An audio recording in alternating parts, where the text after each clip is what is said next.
Quadrilateral हम लोग यहाँ से स्टार्ट कर रहे हैं। क्वाड्रिलेटरल को हम लोग इतने पार्ट में पढ़ेंगे।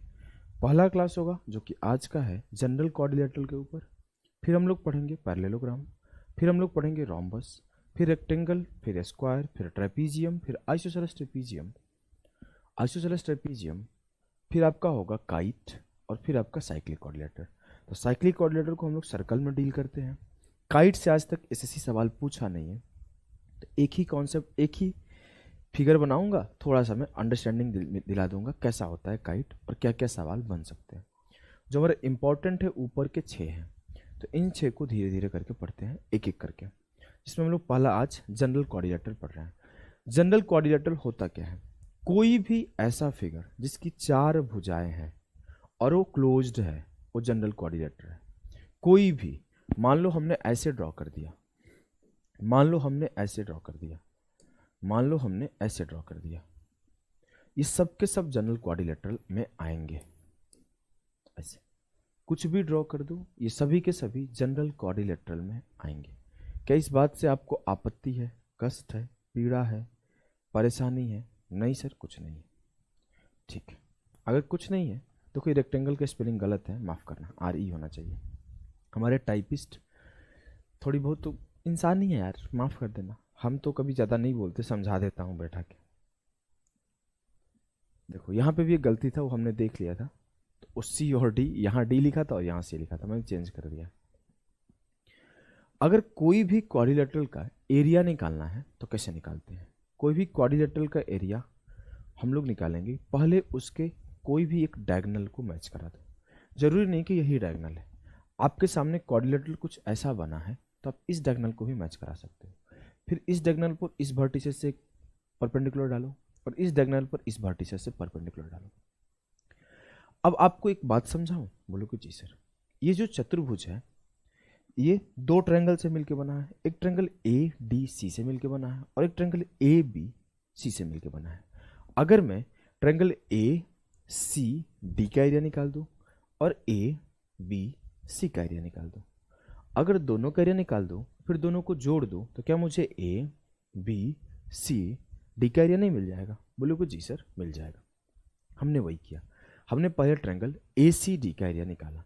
तो ACD के एरिया में जो AC है वो बेस है और जो DM है वो हाइट है।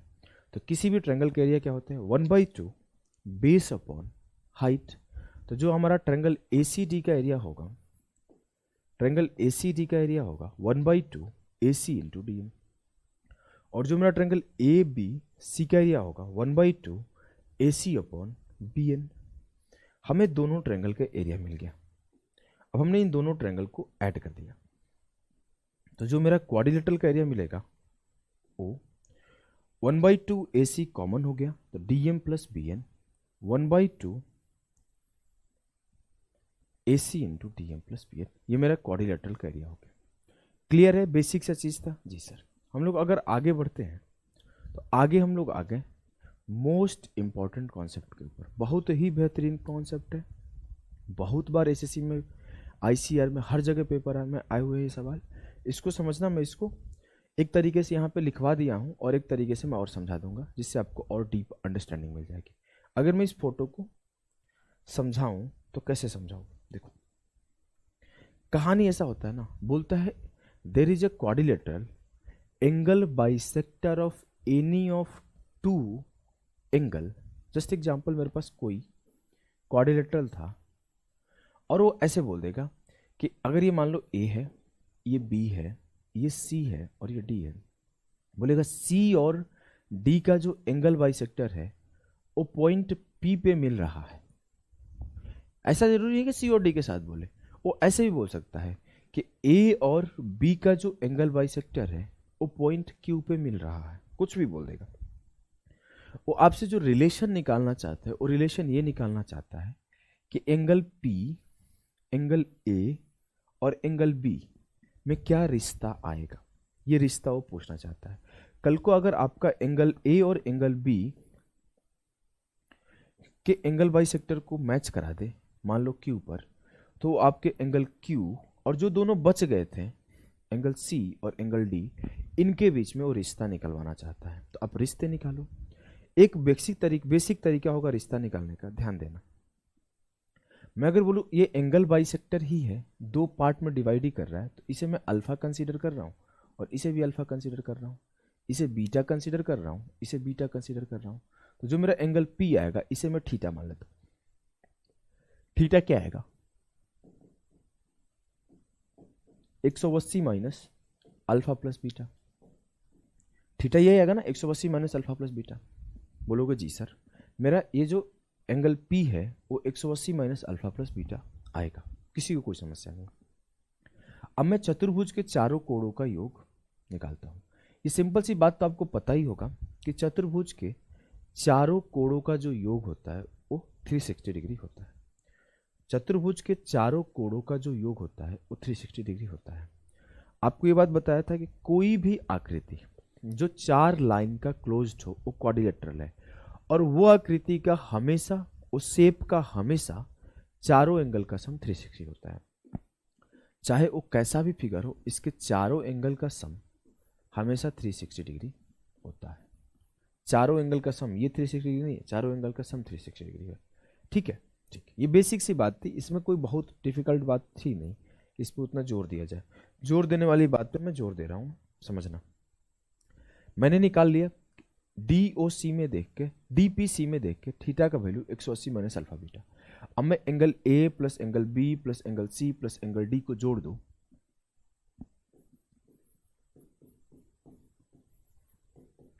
C को मैं 2 अल्फा और D को मैं 2 बीटा लिख देता हूं।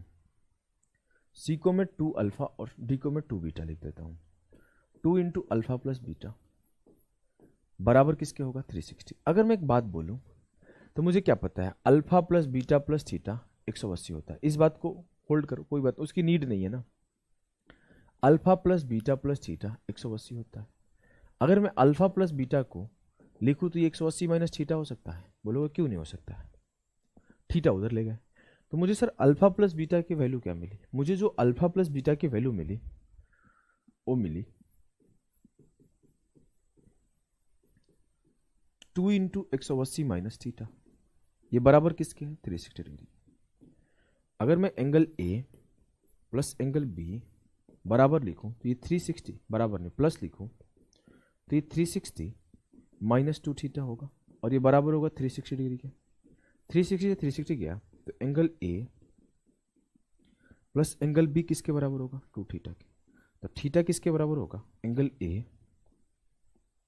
प्लस एंगल B अपॉन 2 के। जो मेरा एंगल बाइसेक्टर ऑफ C और एंगल बाइसेक्टर ऑफ D है, और जिस पॉइंट पे मैच कर रहे हैं, और जो एंगल फॉर्म हो रहा है वो एंगल A और एंगल B के सम का आधा हो रहा है। कल को ऐसा भी होगा, अगर ये A है, ये B है, और ये पॉइंट Q पे कट कर रहे हैं, और ये C है और ये D है, तो ये जो एंगल फॉर्म होगा वो angle C plus D by 2 होगा। इस दोनों के सम का आधा होगा।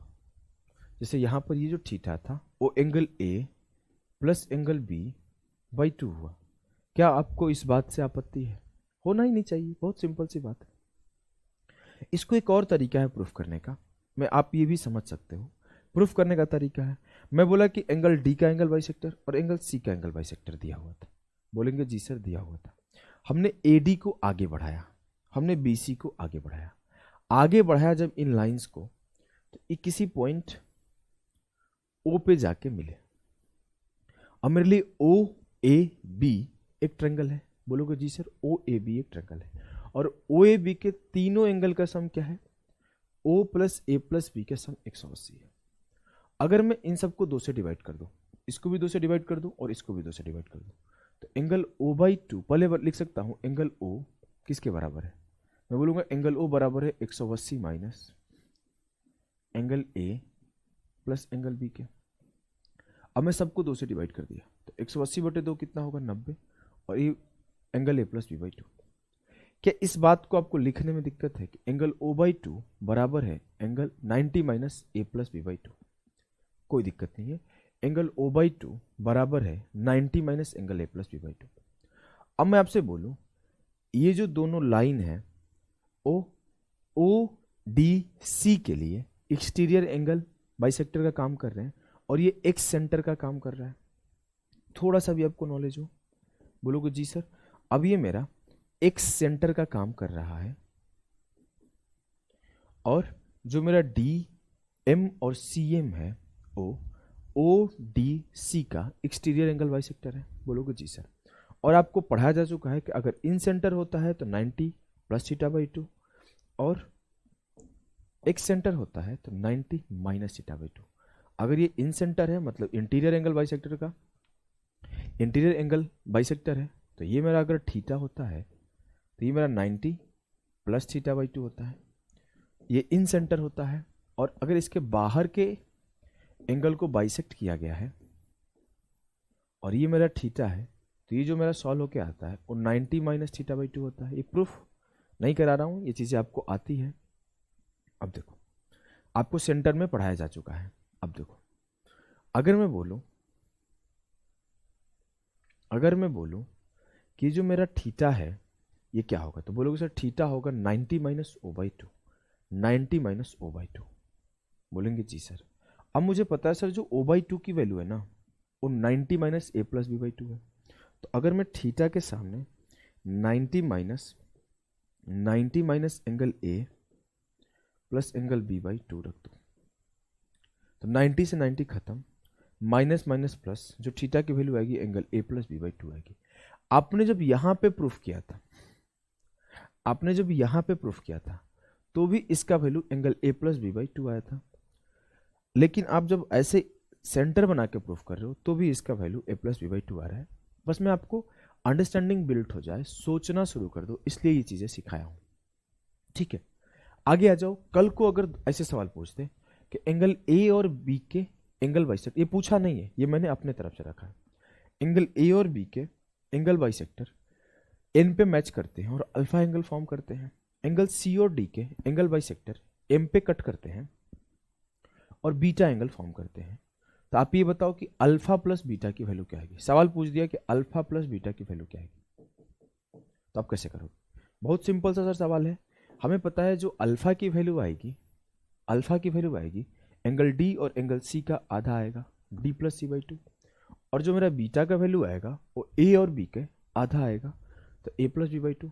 अगर मैंने अल्फा प्लस बीटा जोड़ दिया तो क्या मिला, angle A plus B plus C plus D by 2। और हमें बचपन में पढ़ाया गया है कि चतुर्भुज के चारों एंगल का सम 360 डिग्री होता है, तो A plus B plus C by 2 C plus D by 2 मतलब ये 360 बाई 2। तो मुझे इस पॉइंट को याद ही रखना है कि जब मेरे इसका एंगल बाइसेक्टर और इसका एंगल बाइसेक्टर यहाँ मैच करता है और इसका एंगल बाइसेक्टर और इसका एंगल बाइसेक्टर यहाँ मैच करता है, तो दोनों का सम 180 डिग्री आता है। एक सवाल मैंने अपने तरफ से रख भी लिया है। इस पर्टिकुलर बात को आपको रट जाना है। आपके दिमाग में मैं अचानक ऐसे मार के पूछूं नींद में, अच्छा ये बताओ कि क्वाड्रिलेटरल का 2 एंगल बाइसेक्टर और उसके 2 बचे हुए साइड में क्या रिलेशन आता है, तो आप बोलोगे सर इस दोनों का सम का आधा ये, इस दोनों का सम का आधा ये। बस क्लियर है। आगे बढ़ते हैं। आगे बहुत ही मोस्ट इंपॉर्टेंट कॉन्सेप्ट है। अभी IARI का एक पेपर हुआ था 2024 में, उसमें एक सवाल पूछा था कि किसी रेक्टेंगल को 4 पार्ट में बांट दिया जाता है। आप लोग शायद थोड़ा सा पढ़े होंगे और आपको ना मैं एक शॉर्ट वीडियो करके स्पेशल वीडियो देता था, उसमें वो पहला सेशन वही दिया था। ऐसे दिया था, मेरे को डेटा थोड़ा याद नहीं आ रहा है, 20, 36 और x और 70 ऐसे दिया था, कुछ ऐसा ही कुछ दिया था। मुझे डेटा अगर गलती हो तो नहीं पता। उसमें दिया था, पूछा था x की वैल्यू क्या है। बस वहां पे एक बात बोला था ना कि ये रेक्टेंगल है, तो आप याद रखना जनरल क्वाड्रिलेटरल के जितने नियम है उस सभी के लिए एप्लीकेबल है। जनरल इसलिए तो बोला गया, ये जनरल रूल है। जैसे आपका कुछ जनरल रूल है कि फ्लैग आप उल्टा नहीं पकड़ सकते, आप जो हमारा जनगण मन होता है उसको आप गलत नहीं कर सकते, हमेशा उस टाइम पे आपको स्टैंडिंग ओवेशन देना है, खड़ा हो जाना है स्ट्रेट, हाथ सीधा रख के। तो ये जनरल रूल है। तो ये जनरल रूल है, हर क्वाड्रिलेटरल पे अप्लाई होगा, चाहे वो पैरेललोग्राम हो, चाहे वो रेक्टेंगल हो, चाहे वो कुछ भी हो। ये सवाल जब आया था तो काफी लोग परेशान हुए थे, जबकि ये बेसिक सा सवाल था कि 20 × 36 70 × x बराबर होगा। वो यहीं से निकल के आता है, समझना आप कैसे निकल के आता है। मैं ये सवाल को देखते हुए इस कॉन्सेप्ट को अलग रखा है, इसे पढ़ाया मैं पहले हूं। आप ध्यान से देखो, ABCD एक क्वाड्रिलेटरल है, बोलेंगे जी सर। हमने इसके दोनों के दोनों इसको मैच करा दिए, दोनों के दोनों डायगोनल को मैच करा दिया, डायगोनल को मैच कराया तो मेरे 4 ट्रायंगल बन गए। कौन कौन से 4 ट्रायंगल बन गए, देखो कौन कौन से 4 ट्रायंगल बन गए। एक मेरा ए ओ बी बन गया, एक मेरा बी ओ सी बन गया, एक मेरा सी ओ डी बन गया, एक मेरा ए ओ डी बन गया। यही 4 बन गया ना, जी सर यही 4 बन गया। अब आप आगे देखो, अगर मैं बोलूँ तो मेरा ए ओ बी से एक्स बनता है, बी ओ सी से जेड एरिया बनता है, सी ओ डी में वाई एरिया बनता है और ए ओ डी में डब्ल्यू एरिया बनता है। हमने ये एरिया कंसीडर कर लिया, इतना इतना बनता है। अब मैं इन एरिया में कोई रिलेशन फाइंड आउट करने का कोशिश करता हूँ। आपको एक छोटी सी बात बचपन में ही पता होगा, क्या है वो छोटी सी बात सर? वो छोटी सी बात ये है कि किसी भी ट्रायंगल का एरिया निकालना हो, ए बी सी, तो ये मेरा अगर थीटा है और ये मेरा एक्स है और ये मेरा वाई है, जो मेरा एंगल ए बी सी का एरिया आएगा वो 1/2 एक्स वाई साइन थीटा आएगा, 1/2 एक्स वाई साइन थीटा आएगा। जो मेरा ट्रायंगल ए बी सी का एरिया आएगा 1/2 एक्स वाई साइन थीटा आएगा। अब मैं बोला उस पॉइंट को देखते हुए हमने angle A O B, angle B O C, angle B O C, angle A O D सबका एरिया निकालूंगा। हमने पहले बोला कि अगर मेरा ये एंगल थीटा है, अगर मेरा ये एंगल थीटा है तो मुझे इतना पता है कि पूरा 180 होगा, तो ये बचा हुआ 180 माइनस थीटा हो जाएगा। अगर ये थीटा है तो ये 180 माइनस थीटा हो जाएगा, अगर ये थीटा है तो ये 180 माइनस थीटा हो जाएगा। हमने ऐसा मान लिया। अब मैं पहले ए ओ बी का एरिया लिखता हूँ, ये ओ है, ए ओ बी का एरिया लिखता हूँ। तो ए ओ बी का एरिया क्या होगा, 1/2 जो साइड ओ ए और ओ बी है, O A into O B into sine theta, O A into O B into sine theta. क्या आपको इस बात से आपत्ति है? सर कोई आपत्ति नहीं। जो मेरा एंगल सी ओ डी का एरिया है, सी ओ डी का वो होगा 1/2 O C into O D sine theta. C O D का area 1/2 O C into O D sine theta. अब देखो आपको ये मैंने ऑलरेडी पढ़ा रखा है, कहाँ पे? तो ट्रिग्नोमेट्री में, कि जो साइन 180 माइनस थीटा होता है वो साइन थीटा होता है, जो साइन 180 माइनस थीटा होता है वो साइन थीटा होता है। अब आप यहाँ पे जब ए ओ डी का और आप बी ओ सी का एरिया लिख रहे हो तो 1/2 O A into O D sine 180 minus theta sine theta, और जब यहाँ पे एरिया लिख रहे हो तो 1/2 O B into O C into sine 180 minus theta sine theta. कोई दिक्कत? कोई दिक्कत नहीं, आपने लिख लिया। जब आप A O B into C O D करते हो, ध्यान दो, जब आप angle A O B into C O D करोगे तो क्या आएगा, 1/2 O A into O B into sine theta into O C into O D निकल के ही आएगा। हमने क्या किया, ए ओ बी से सी ओ डी को मल्टीप्लाई किया, तो 1/2 O A into O B into sine theta into 1/2 O C into O D into sine theta. क्या इस बात से दिक्कत है? नहीं सर इस बात से दिक्कत नहीं। जब आप इससे इसको मल्टीप्लाई करेंगे तो क्या होगा, 1/2 O A into O D sine theta और 1/2 O C into O B sine theta, ये दोनों मिलकर भी वही बनेंगे ओ ए ओ बी ओ सी ओ डी। अब अगर आप देखोगे तो जो ओ ए ओ बी ओ सी ओ डी यहाँ बन रहा है, सेम चीज यहाँ बन रहा है। तो मुझे ये मिला कि जो इस एरिया का और इस एरिया का प्रोडक्ट है वो इस एरिया और इस एरिया का प्रोडक्ट के बराबर है। तो आपको याद रखने का तरीका है कि अपोजिट साइड का एरिया का प्रोडक्ट बराबर होता है, एक्स इंटू वाई बराबर होगा जेड इंटू डब्ल्यू के, एक्स इंटू वाई बराबर होगा जेड इंटू डब्ल्यू के। कैसे आया आप इजीली समझ गए, कोई बहुत डिफिकल्ट चीज था नहीं। आगे बढ़े, मोस्ट इंपॉर्टेंट कॉन्सेप्ट, एक बार सीडीएस में एक सवाल आया है, काफी लोग परेशान हुए थे, ध्यान से देखना। अगर मैं बोलूं कि when diagonal cut at when diagonal cut at 90 degree then sum of square of sides is equal, sum of square of opposite side is equal। इस बात को ध्यान देना, बहुत इंपॉर्टेंट कॉन्सेप्ट है। मैं आपको समझा रहा हूं, एक सवाल आया है, मात्र एक ही सवाल सीडीएस में एक बार आया है, दोबारा आएगा तो परेशान हो जाओगे, ध्यान देना।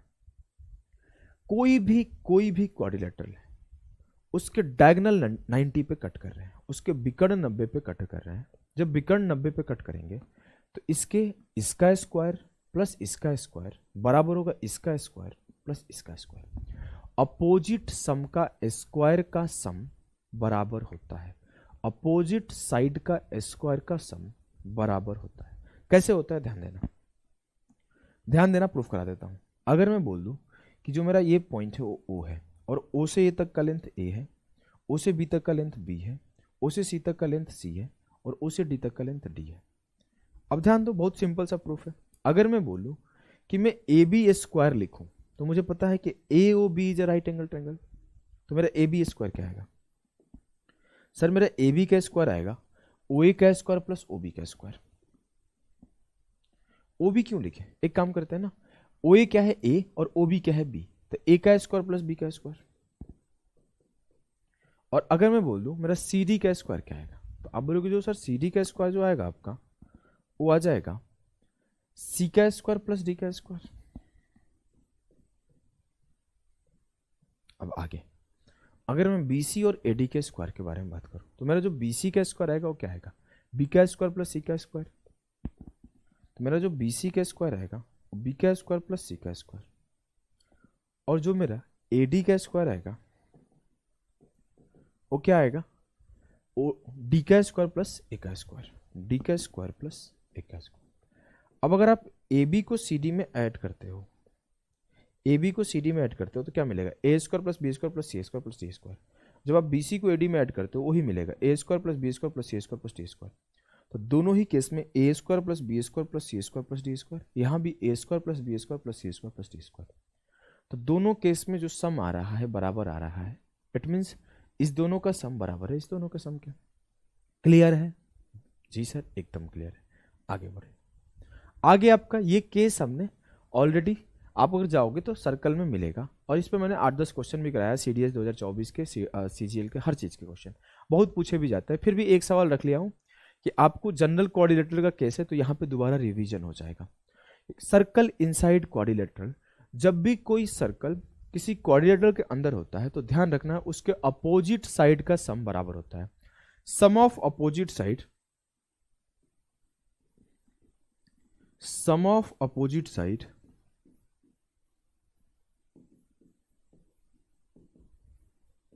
Sides is equal. क्यों भैया रेड क्यों नहीं चल रहे हो? इज इक्वल, ठीक। कैसे होता है समझा दो, आओ 10 सेकंड में समझा देता हूं। अगर मैं बोलूं मेरा ए बी सी डी एक क्वाड्रिलेटरल था जिसके अंदर एक सर्कल था और सर्कल क्वाड्रिलेटरल को पी क्यू आर एस पर टच करता था, बोलोगे जी सर। अगर मैं ध्यान दूं तो जो मेरा वर्टिसेस ए है, ए से पी भी एक टेंजेंट है और ए से क्यू एक टेंजेंट है। और आपको ये बात सिंपल सा पता है कि किसी सर्कल पर अगर टेंजेंट ड्रॉ किया जाता है, अगर ये मेरा P है और ये मेरा A है और ये मेरा B है, तो फर्स्ट पॉइंट जो PA होता है वो बराबर होता है PB के। तो जो मेरा AQ होगा वो AP के बराबर होगा, जो मेरा DP होगा वो DS के बराबर होगा, जो मेरा CS होगा वो CR के बराबर होगा, और जो मेरा BR होगा वो मेरा BQ के बराबर होगा, क्योंकि सभी के सब टेंजेंट है। बोलेंगे जी सर बात आपका सही है। आगे बढ़ो, आगे जब हम बढ़ रहे हैं तो अगर ये मेरा A है तो ये भी मेरा A है, अगर ये मेरा D है तो ये भी मेरा D है, अगर ये मेरा C है तो ये भी मेरा C है, अगर ये मेरा B है तो ये भी मेरा B है। बोलेंगे जी सर।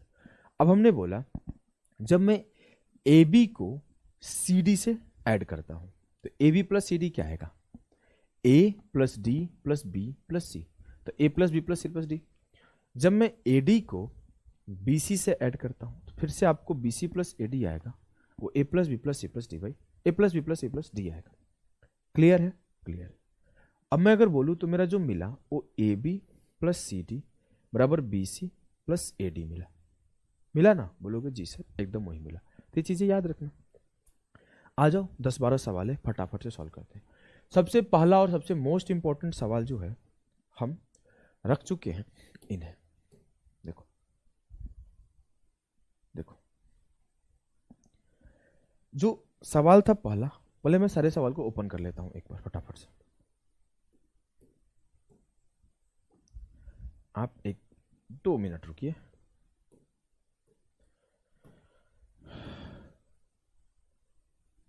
ये जो सवाल है ना शुरुआत के, ये सारे सवाल आपके एंगल वाले हैं कि आप और एंगल बाइसेक्टर वाले मेंस में पूछे गए हैं। एक बार पूछे गए होते तो देखो 4 सवाल, देखो ये आईसीआर में वो वही सेम सवाल पूछा गया है कि आपका एंगल वाला कॉन्सेप्ट पे सवाल है। मैंने सारे सवाल को एक साथ कंपाइल कर दिया है, मैंने सारे सवाल को एक साथ कंपाइल कर दिया है।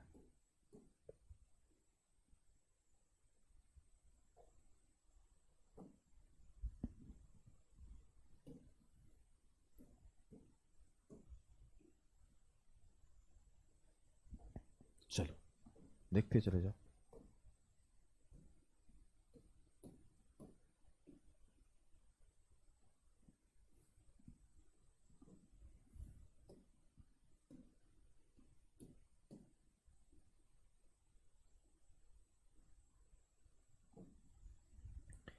कुछ सवाल मैंने खुद से रखे हैं, जैसे ये सवाल हमने खुद से रखा है, किसी पेपर का नहीं है, कॉन्सेप्ट को समझाने के लिए। पेपर का सवाल बहुत इजी आया हुआ है, एक बार एक आधे इजी और एग्जाम्पल भी मैं दे दूंगा, ठीक है।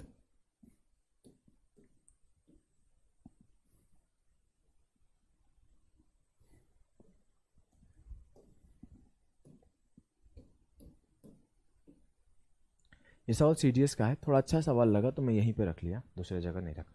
चलो पहला सवाल आपके सामने है मेरे भाई, फटाफट से करो।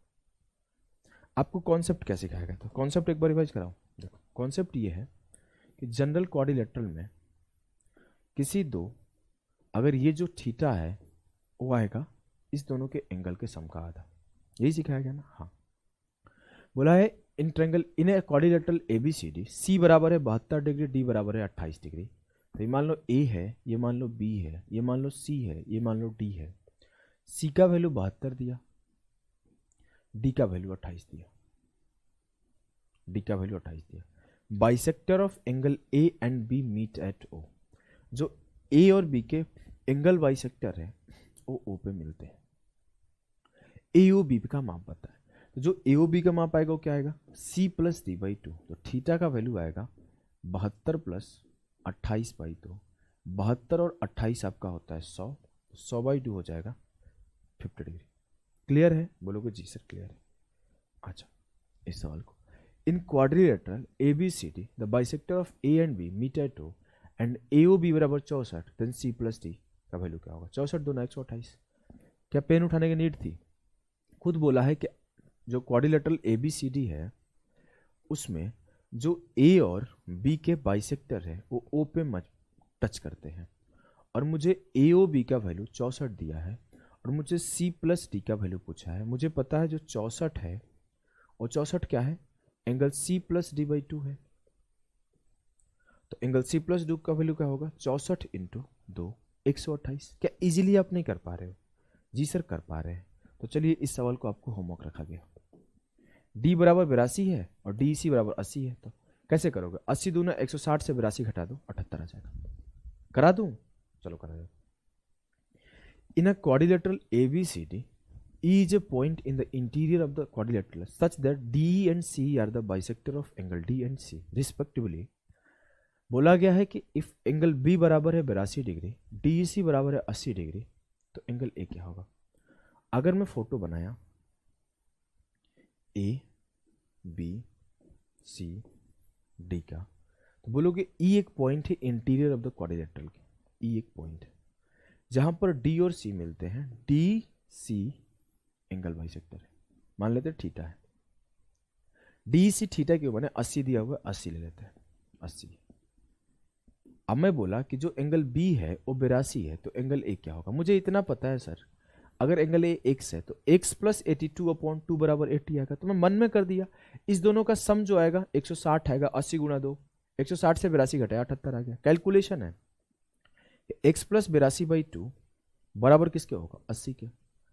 तो x प्लस 82 किसके बराबर होगा, 80 दूना 160 के। तो x की वैल्यू क्या आएगी, 160 माइनस 82, तो अल्टीमेटली x की वैल्यू आएगी 78 डिग्री। क्लियर है जी sir. In a quadrilateral ABCD the bisector of angle C and D meet at E। CED 56 है, 56 दूना 112 से 63 हटा दो, D आएगा। सॉल्व करना खुद से। In a quadrilateral ABCD the bisector of angle A and B meet at O AOB बराबर एक्स, एओबी एक्स है, C exceeds D by 20, then what is the, then D is equal to. बढ़िया सवाल है, करो, बढ़िया सवाल है, करो। थोड़ा सोचना पड़ेगा, एक्स दे दिया ना, इस वजह से जहां पे एक्स आता है वहां पे तो सोचना पड़ता ही है, क्या करे क्या ना करे, बात करे ना करे, क्या करे, समझ रहे हो ना। आ जाओ, इन ए क्वाड्रिलेटरल एबीसीडी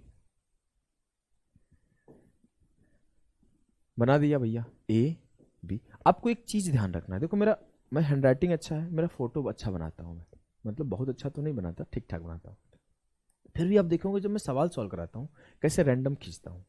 इससे मैं आपको एक, आपके अंदर एक हैबिट डालना चाहता हूँ कि आप पेपर में बैठे हो तो आपको अच्छा सा फिगर बनाने की नीड नहीं है कि मैं बढ़िया सा बनाऊंगा, आप रैंडम जल्दी से खींचो और सवाल सॉल्व करो। आपका मोटिव वहां पे और आपका इंटेंशन सिर्फ एक होना चाहिए कि मैं सवाल सॉल्व कर दूं, जल्दी से सॉल्व कर दूं, सही सॉल्व कर दूं। मेरा फोटो डिजाइनदार बन रहा है कि नहीं बन रहा है ये कोई देखने नहीं आएगा। आप अगर देखोगे तो मैं सर्कल का फोटो भी बहुत अच्छा बनाता हूँ, आप ये देखो तो मैं ये भी फोटो अच्छा बनाया है कितना, लेकिन मैं जनरली, आप देखे होंगे कि क्वेश्चन सॉल्व करते रहे मैं बार बार ये बातें रिपीट करता हूँ कि फोटो बहुत अच्छा बनाने के पीछे नहीं पड़ना है, बस आप समझ पाओ इतना इनफ है।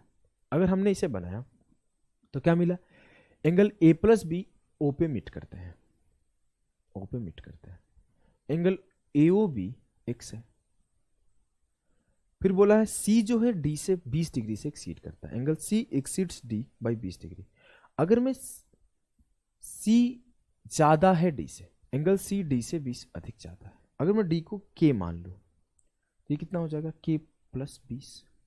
अब मुझे पता है इसका और इसका सम का आधा ये होता है, तो के प्लस के 2k प्लस 20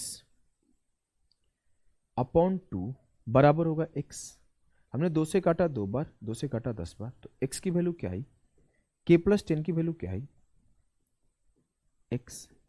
मुझसे पूछा है कि d का कितना होगा वैल्यू x में, तो d को आपने k प्लस 20 माना है, d को आपने k माना है, तो d की वैल्यू आ जाएगी x माइनस 10, d की वैल्यू आ जाएगी x माइनस 10, x माइनस 10। वैसे तेज बच्चा जानते हो क्या बोलेगा, सम का आधा x आ रहा है, तो मेरा जो सम आएगा वो 2x आएगा। तो अगर एक मेरा x माइनस 10 हो और एक मेरा x प्लस 10 हो, क्योंकि 20 का गैप चाहिए ना, तो 10 उधर कम कर दो, 10 इधर बढ़ा दो, तो अभी तो 10 10 कट जाएगा, तो x प्लस x 2x आएगा। मतलब एक मेरा अगर ये x माइनस 10 हो और ये x प्लस 10 हो, तो इन दोनों के बीच में 20 का गैप हो गया जी सर, और ये 10 10 कट भी गया, ऐसा होगा सॉल्व। क्लियर है जी सर। इस सवाल को सॉल्व करिए। ये सवाल मैंने अपने तरफ से रख रखा है। In a quadrilateral ABCD angle A बराबर 50, बी बराबर 110, सी बराबर 72, डी बराबर 28, चारों के चारों एंगल का सम दे दिया, वैल्यू दे दिया। Bisector of A and B meet in O, meet at O हो, the bisector of C and D meet at O होना चाहिए। What is the measure of angle A O B और C O D. अब देखो कुछ बच्चे इसको निकालेंगे कि ए ओ बी का वैल्यू ये हो सकता है, सी ओ डी का वैल्यू ये हो सकता है, ऐसे ऐसे फिर दोनों को जोड़ेंगे, लेकिन आपको मैंने कॉन्सेप्ट यही पढ़ाया कि जब आपके दोनों का बाइसेक्टर आ जाए, आपको निकालना नहीं, रट्टा लगा के रखना है। अगर मुझसे ए ओ बी, ये मान लो इसका एंगल बाइसेक्टर और इसके एंगल बाइसेक्टर का सम पूछे, तो मैं सिंपली बोल दूंगा इस दोनों का सम 180 डिग्री होता है। ऐसा नहीं करूंगा, प्रॉपर सॉल्व करूंगा, प्रॉपर सॉल्व करूंगा तो मेरा टाइम वेस्ट होगा। यही चीज सिखाया था ना, बोलोगे जी सर यही चीज सिखाए थे। अगर आपको प्रॉपर सॉल्व करोगे तो क्या करोगे कि जहां पे मेरा ओ मिला, तो ए ओ बी का वैल्यू होगा सी प्लस डी बाई 2, और जो सी ओ डैश है, ओ डैश है, सी ओ डैश डी का वैल्यू होगा वो ए प्लस बी बाई 2 होगा। Ultimately A plus B plus C by A plus B plus C plus D by 2 होगा, तो 360/2 180 होगा। क्लियर है? बोलोगे जी सर क्लियर है। आगे आ जाओ। In quadrilateral P Q R S, एक चतुर्भुज पी क्यू आर एस में, मान लो पी क्यू आर एस हमने बना लिया, P Q R S, R M perpendicular है क्यू एस पे, क्यू एस मेरा क्वाड्रिलेटरल का डायगोनल है, और जो आर एम है इस पे परपेंडिकुलर है, और पी एन परपेंडिकुलर है क्यू एस पर, पी एन भी परपेंडिकुलर है क्यू एस पर। अब मैं बोला पी एन की वैल्यू 2 है और आर एम की वैल्यू 3 है, क्यू एस का वैल्यू मुझे 6 दिया हुआ है और मुझसे पूछा है कि area of P Q R S क्या होगा। ये चीज़ तो सिखाया था।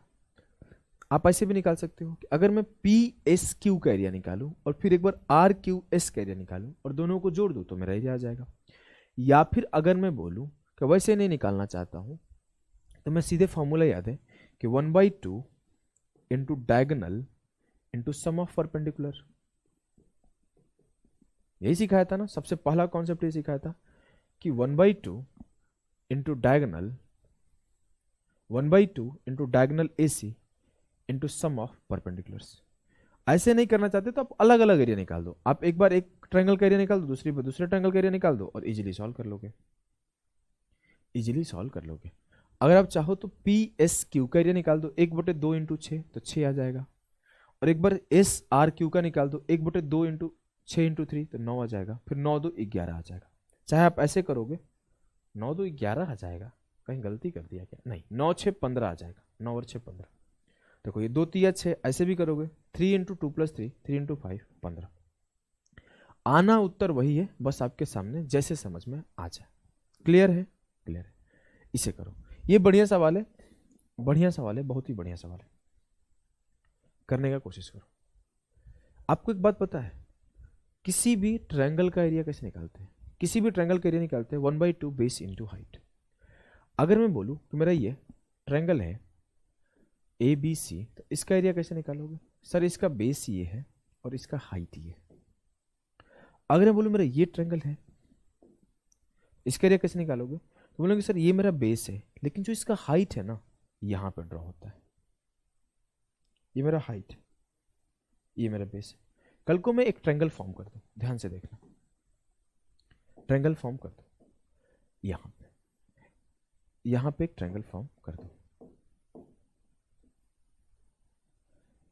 मान लो ये पॉइंट डी दे दिया, एडीसी एक ट्रायंगल है। तो जो मेरा एडीसी ट्रायंगल का बेस है वो एडी है, और जो मेरा हाइट है, मान लो ये पॉइंट पी पे मिला होगा तो हाइट सीपी है। तो मुझसे कोई बोलेगा कि एडीसी का एरिया बताओ, तो मैं लिखूंगा 1/2 एडी इंटू सीपी, क्योंकि इस सी ए डी ट्रायंगल के लिए जो मेरा हाइट है वो पी है और जो मेरा बेस है वो एडी है। सेम चीज इस ट्रायंगल के लिए जो मेरा बेस है वो ये है और जो मेरा हाइट है वो ये है। क्या बेस और हाइट में आपको दिक्कत है? बोलेंगे नहीं सर, बेस और हाइट में हमें दिक्कत नहीं है। अब मुझसे इसका एरिया पूछा गया है, किसका? इस सैडेड पार्ट का एरिया बताओ, इस सैडेड पार्ट का एरिया बताओ। अगर मैं इस सैडेड पार्ट का एरिया निकाल रहा हूं तो आई कैन इजीली से इससे इसको मैच करा दो, इससे इसको मैच करा दो। अब मैं बोलूं मैच करा दिया तो मुझे सैडेड पार्ट दो पार्ट में मिल गया। एक मेरा ये पार्ट है उसका, और एक मेरा ये बेस है और ये ट्रायंगल। तो मुझे दो ट्रायंगल मिल गए, जिसमें एक ट्रायंगल का बेस 5 है और उसका हाइट 12 है, और जिसमें एक ट्रायंगल का बेस 3 है और हाइट 7 है। बेस 3 है और हाइट 7 है। देखो, आ जाओ देखते हैं, आ जाओ आगे देखते हैं। तो मैं बोलूंगा मेरा बेस 5 है तो 1/2 बेस 5 इंटू हाइट 12, ये इसका एरिया आया। दिख रहा है? दिख नहीं रहा? दिखा देता, इसका एरिया है। अगर मैं इसका एरिया निकालूं तो 1/2 base 3 into height 7, 1/2 into base 3 into height 7। ये मेरे पूरे क्वाड्रिलेटरल का एरिया आ गया। इस पार्ट का और इस पार्ट के एरिया को मैं ऐड कर दूंगा तो पूरे क्वाड्रिलेटरल का एरिया आ जाएगा। बोलोगे जी सर। तो 12 5 60 को आधा कर दिया तो 30 हो गया, और 21 का आधा कर दिया 10.5 हो गया। तो मेरा जो ओवरऑल एरिया निकल के आया वो 40.5 निकल के आया। तो जो होगा ऑप्शन डी। क्लियर है? क्लियर है। आगे आ जाओ। कॉन्सेप्ट क्या सिखाया था? कॉन्सेप्ट ये सिखाया था आपको कि किसी भी चतुर्भुज के विकर्णों को मिला दूं तो अगर ये मेरा x है, ये मेरा y है, ये मेरा z है, ये मेरा w है, तो x इंटू वाई बराबर z इंटू डब्ल्यू। कल को कोई दिक्कत नहीं होगा, एक फिगर बना के ऐसे दे देगा और बोल देगा कि ये मेरा 20 है, ये मेरा 30 है और ये मेरा 40 है, तो इसकी वैल्यू क्या होगी? कोई बहुत बड़ी चीज़ नहीं। तो आपको बहुत सिंपल सा पता होना चाहिए कि 20 इंटू 30 बराबर होगा 40 इंटू 30 के। तो आप इसका वैल्यू निकाल लोगे कि 20 इंटू 30 बराबर होगा 40 इंटू, मान लेते हैं ये x है, x के, तो x की वैल्यू 15 निकल के आ जाएगी। ऐसी होगा ना? बोलेंगे जी सर ऐसी होगा। आपके सामने इसी कॉन्सेप्ट को यूज करके एक बढ़िया सा सवाल मैंने थोड़ा सा बेसिक ही है, कुछ बहुत खास नहीं है, रख रखा है। देखो, पी क्यू आर एस में पी आर और Q S meet at O. P Q R S में P R and Q S O पे मिलेंगे। Area of triangle Q O P 2x+1 है। Area of triangle Q O P 2x+1 है। 2x+1। Area of triangle R O Q x-6 है। R O Q x-6 है। Area of triangle S O R x-2 है। S O R x-2 और P O S 3x-6 है। P O S 3x-6 है। मुझसे बोला है कि x² + 39 का वैल्यू क्या होगा। अंडर रूट ऑफ x² + 39 का वैल्यू क्या होगा, इजीली निकाल सकते हो। कैसे निकालोगे? 2x+1 into x-2। अगर मैं इसे 3 कॉमन कर लूँ, 3 कॉमन कर लूँ तो क्या होगा? 3 इंटू x-2 इंटू x-6। हड़बड़ी में आपको गुणा भागा करके स्क्वायर स्क्वायर नहीं बनाना है, टाइम बर्बाद हो जाएगा। लगोगे क्वाड्रेटिक इक्वेशन सॉल्व कर ले। हमने देख लिया है कि x-2 से कट गया तो कितना आसान हो गया। अगर आप नहीं देखते तो क्या करते? 3x², 2x², लो कैलकुलेशन किए जा रहा हूँ, टाइम बर्बाद हुए जा रहा है। अब हमने देखा 3 से इधर मल्टीप्लाई कर दो तो क्या होगा? 3x + 3x - 18। 3x - 2x x और 18 + 1 19। x की वैल्यू 19 आई। बोलोगे जी सर x का वैल्यू 19 हमने यहाँ पे पुट कर दिया तो 19 का स्क्वायर 361 + 39, ये आ जाएगा स्क्वायर रूट ऑफ 400 बराबर होगा 20 का। मतलब जो ऑप्शन डी होगा 20 विल बी द सही उत्तर। इस सवाल को करिए। In quadrilateral ABCD diagonal AC and BD meet at O at right angle. जब दो एक क्वाड्रिलेटरल के दोनों डायगोनल 90 पे मैच करते हैं तो क्या कॉन्सेप्ट बनता है? कॉन्सेप्ट ये बनता है सर, ए बी का स्क्वायर प्लस सी डी का स्क्वायर बराबर बी सी का स्क्वायर प्लस ए डी का स्क्वायर। क्लियर है? जी सर। मैं इसे तो देख के बता दिया, आप फिगर बनाना चाहते हो तो बना लो कि ए बी सी डी मेरा एक क्वाड्रिलेटरल है जिसमें ए सी और बी डी ओ पे मैच कर रहे हैं। आगे बोला है कि ए बी 13 है, बी सी 68 है और सी डी 84 है। इसकी वैल्यू क्या होगी? ये सवाल भी मैंने ही बना के रखा है, डेटा मैंने ऐसा सेट किया है कि आप इजीली कर पाओ। आप अगर मेरे से ट्रिग्नोमेट्री में ट्रिपलेट पढ़े हो तो ट्रिपलेट में मैंने एक ट्रिपलेट पढ़ाया था 13 84 85, याद है? बोलोगे जी सर याद है। उसका यूज करके सवाल बनाया था। 13 का स्क्वायर प्लस 84 का स्क्वायर बराबर होगा 68 का स्क्वायर प्लस x का स्क्वायर। अब मुझे पता है अगर इन दोनों को ऐड करूंगा तो मुझे मिलेगा 85 का स्क्वायर बराबर होगा 68 का स्क्वायर प्लस x का स्क्वायर। अगर आप ध्यान से देखो तो ये क्या है? 17 गुणे 5। ये क्या है? 17 गुणे 4। जो मुझे मिलेगा वो क्या मिलेगा? 17 गुणे 3। तभी तो 5 का स्क्वायर बराबर होगा 4 का स्क्वायर प्लस 3 का स्क्वायर। 3 4 5 is a triplet. बोलेंगे जी सर। तो ये मेरा मिलेगा 17 गुणे 3 मतलब 51 का स्क्वायर, तो x की वैल्यू 51 मिलेगी। कैलकुलेशन नहीं करना। कभी कभी आपको सिर्फ ये नहीं आना चाहिए कि मुझे सवाल बनाने आता है, कभी कभी आपको ये भी आना चाहिए कि कैलकुलेशन से बचने आता है। बस यहाँ पे हमने कैलकुलेशन से आपको बचने सिखाया है कि 13 84 85 एक ट्रिपलेट है तो उससे सॉल्व हो गया, और 3 4 5 एक ट्रिपलेट है तो उससे सॉल्व हो गया। क्लियर है? जी सर क्लियर है।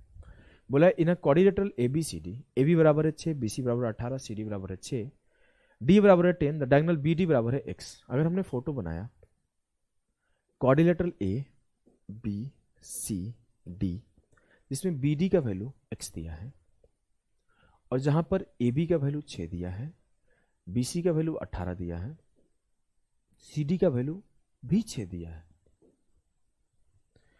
और डी का वैल्यू 10 दिया है। पूछा है कि बी डी का कौन सा वैल्यू पॉसिबल है, एक्स का कौन सा वैल्यू पॉसिबल है। अगर थोड़ी सी बात आपको याद होगी ट्रायंगल की, जिसमें हमने फॉर्मेशन ऑफ ट्रायंगल में ये चीज़ सिखाता हूँ कि फॉर्मेशन ऑफ ट्रायंगल में बोलता हूँ कि अगर मेरे को कोई ट्रायंगल हो जिसका एक लेंथ ए हो, एक लेंथ बी हो और ये मान लो सी है, तो जो सी है वो ए माइनस बी से हमेशा बड़ा होगा और ए प्लस बी से हमेशा छोटा होगा। मतलब जो ये एक्स है, जो ये एक्स है 10 प्लस 6 16 से हमेशा छोटा होगा, 16 से हमेशा छोटा होगा और 10 से 6 गया 4 से हमेशा बड़ा होगा। मतलब जो मेरा एक्स है 4 से 16 के बीच में हो सकता है, 16 से हमेशा छोटा होगा। अगर 16 से हमेशा छोटा होगा तो ये मेरा तो लिखा है 18 से छोटा, मतलब 17 यहाँ पे हो सकता है। लिखा है कि x 18 से छोटा होगा, तो x 18 से जस्ट छोटा 17 है, तो कभी x 17 हो सकता है? नहीं सर, क्योंकि आपने बोला है x मैक्सिमम 16 हो सकता है, तो 17 नहीं हो सकता। यहाँ पर आपने बोला है x मैक्सिमम 16 हो सकता है, तो ये भी नहीं हो सकता। यहाँ पे बोला x 12 से छोटा हो सकता है, हाँ सर x 12 से छोटा है, 12 से बड़ा भी हो सकता है, 13 14 15। ये बोला है x मैक्सिमम 12 हो सकता है, तो ये भी गलत है। और आपको डिटेल प्रूफ चाहिए तो देखो डिटेल करा रहा हूँ। मैंने जब ए डी बी ट्रायंगल में देखा था तो बोला था x का जो वैल्यू है 4 से 16 के बीच में लाई करता है। जब मैं बी सी डी ट्रायंगल में देखूंगा तो जो x की वैल्यू है 18 से 6 गया 12 और 18 में 6 जोड़ू 24। आप इस पॉइंट को काटने से पहले ध्यान दो कि x तो 8 से छोटा भी हो सकता था, आप बोल देते इस कंडीशन को देखते हुए। लेकिन आपको यह पता चला जब अपने दोनों कंडीशन को देखा तो x के लिए दो कंडीशन आए। पहला कंडीशन आया कि x 4 से बड़ा और 16 से छोटा हो सकता है। दूसरा कंडीशन आया कि x 12 से बड़ा और 24 से छोटा हो सकता है। मतलब जो भी मेरे x का वैल्यू आएगी इस दोनों कंडीशन का फुलफिल करेगी। तो पहला कंडीशन से 4 से बड़ा होना चाहिए लेकिन 16 से छोटा। दूसरे कंडीशन में x 12 से बड़ा होना चाहिए, मतलब जो मेरा x होगा वो फिक्स है कि 12 से बड़ा ही होगा। दूसरे कंडीशन में 16 से बड़ा नहीं होना चाहिए, तो हम लोग 16 से बड़ा नहीं रखेंगे। जो मेरा दोनों को मर्ज किया गया तो इसका मिनिमा और इसका मैक्सिमा उठा के x का वैल्यू 12 से 16 के बीच में लाएगा। क्लियर है? जी सर एकदम क्लियर है। तो आपका जनरल कोऑर्डिनेटर यही पेंट होता है। मिलते हैं नेक्स्ट सेशन में, तब तक के लिए टाटा बाय बाय। पैरेललोग्राम पढ़ेंगे इसके बाद।